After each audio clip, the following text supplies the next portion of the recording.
Assalamualaikum warahmatullahi wabarakatuh. Kami dari kelompok 3 akan menjelaskan tentang struktur dan perkembangan epidermis.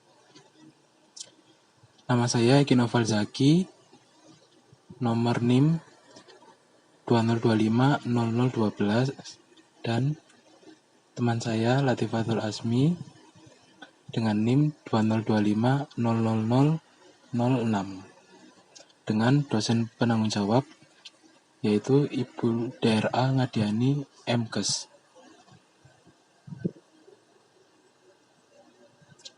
Yang pertama, epidermis. Epidermis itu apa sih? Nah, epidermis itu adalah lapisan sel-sel paling luar dan menutupi permukaan daun, bunga, buah, biji, batang, dan akar. Itu menurut Metcalfe 1950. Fungsinya epidermis itu apa? Yang pertama, fungsi utamanya yaitu untuk melindungi. Jadi sebagai pelindung jaringan yang ada di bawahnya dan sebagai tempat pertukaran zat. Lalu, pelindung terhadap hilangnya air karena penguapan dengan cara membatasi transpirasi. Kemudian menyimpan air, kemudian menyerap air pada rhizodermis pada akar. Yang terakhir yaitu mengatur suhu. Ciri-ciri jaringan epidermis. 1. Terletak di permukaan organ tumbuhan. 2. Terdiri atas satu lapis sel tunggal. 3. Tidak memiliki klorofil. 4. Sel tersusun rapat. 5. Tidak ada ruang antar sel. 6. Sel berbentuk balok atau pipih. Biasanya epidermis terdiri dari selapis sel berbentuk pipih dan rapat. Sel epidermis secara umum memang mempunyai bentuk, ukuran, serta susunan yang beragam, tetapi selalu tersusun rapat membentuk lapisan yang kompak tanpa ruang interseluler. Epidermis pada akar. Epidermis pada akar memanjang sejajar sumbu akar dan pada penampang melintang berbentuk membulat. Dinding sel disusun oleh selulosa dan pektin yang menyerap air. Air dan mineral akan masuk ke dalam tumbuhan melewati sel epidermis. Oleh karena itu, susunan sel epidermis akar biasanya tidak serapat pada sel epidermis daun. Bila epidermis terkelupas oleh waktu dan akar menua, dinding selnya akan mengalami penebalan dengan kutin dan suberin.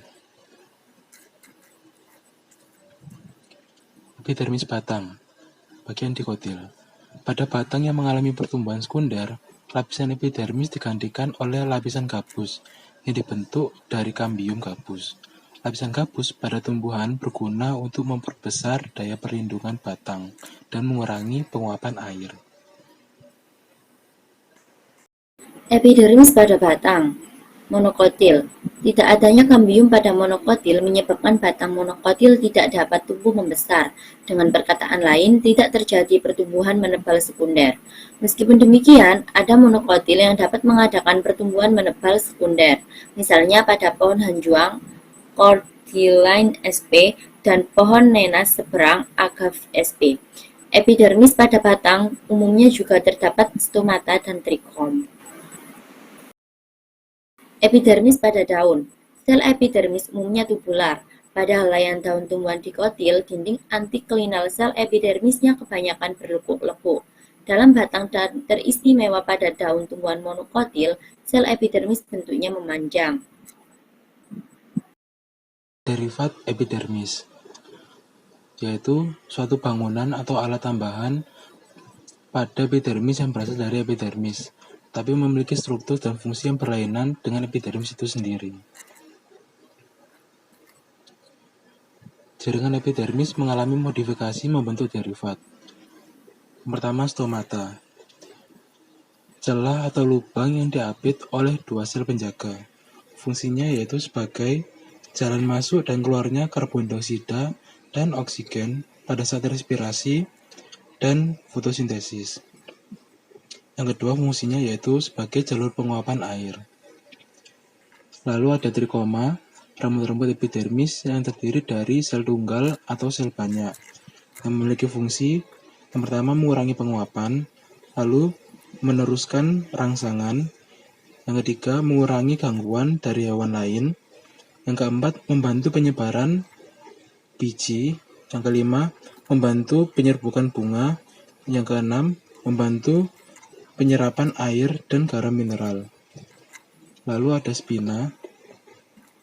Duri atau tonjolan pada permukaan epidermis yang terbentuk dari jaringan stele di bawah korteks.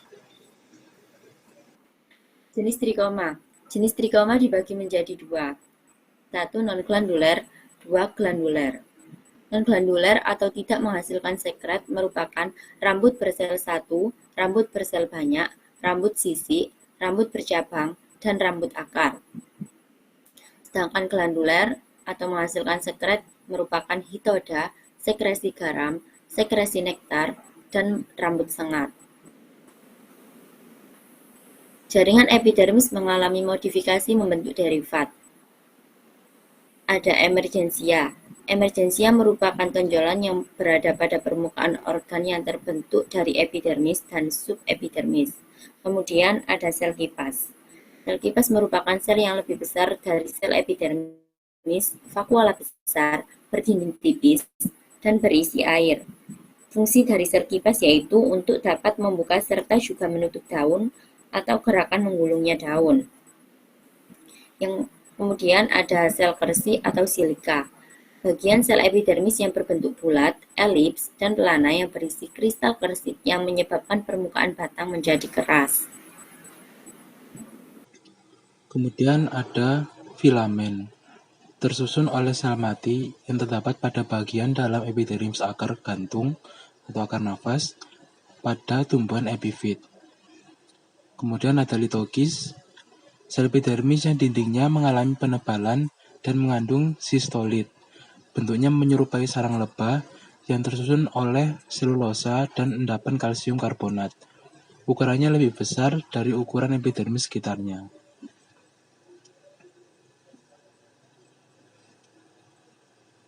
Berikut daftar pustaka dari PPT yang kami susun.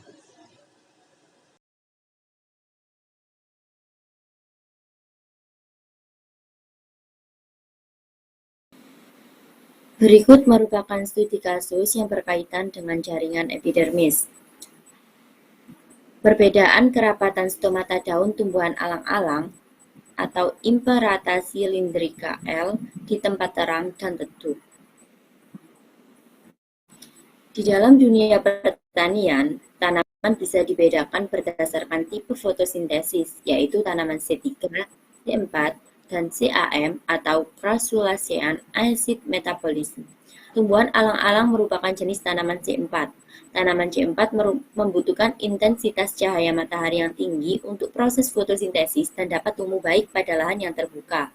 Tanaman alang-alang yang tumbuh di tempat terang dan tempat teduh akan beradaptasi untuk bertahan hidup di lingkungan tersebut.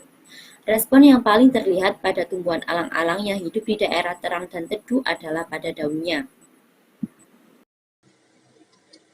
Lalu ada stomata, merupakan celah dalam epidermis yang dibatasi oleh dua sel epidermis khusus, yakni sel penutup.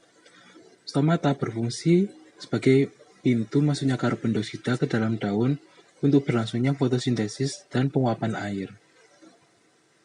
Tumbuhan alang-alang yang hidup di daerah terang memiliki kerapatan stomata yang rendah, karena dalam keadaan terang atau intensitas cahaya tinggi, tumbuhan alang-alang akan beradaptasi dengan mengurangi jumlah stomatanya untuk mengurangi kehilangan air melalui proses transpirasi.